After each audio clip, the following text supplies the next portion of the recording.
yesterday, Lynn and I, we went to Wichita, Kansas,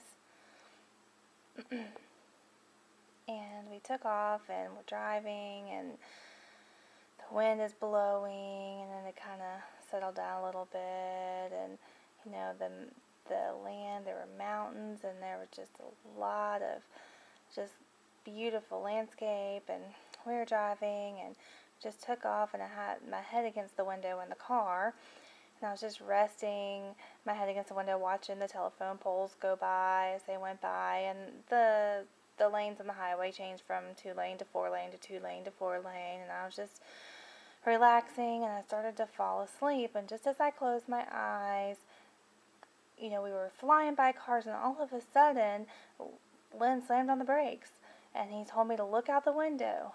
So he slowed down a little bit, and the car next to us caught up to us, and I look, it was a truck, a flatbed truck, and I saw on the back of the truck, the flat part of it. I was looking out the window, and I could not believe it. I was shocked, and I was looking, and I thought, oh my gosh, I need to get my camera. I have got to take a picture of this. So I pulled my camera out of my bag and started snapping pictures.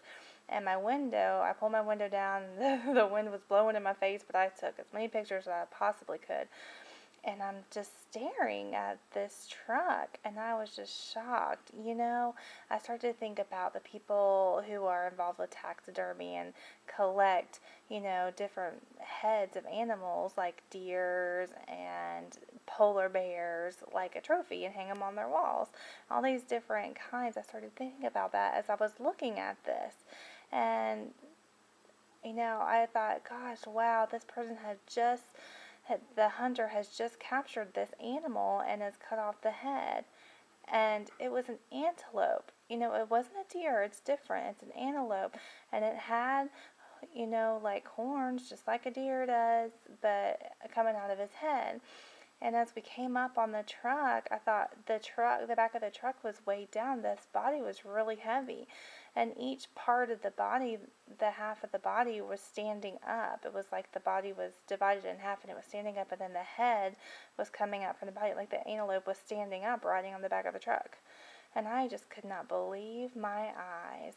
And so we went ahead and passed the truck, and I was looking at the driver, and it was a guy, and he looked like the Marlboro, the cigarette guy with the mustache and the hair hanging down and all of that. He looked over, smoking a cigarette, nodded at me, and I thought, that's interesting. And I waved, and we just took off going down the road, and I kept on thinking about that. I could not even imagine.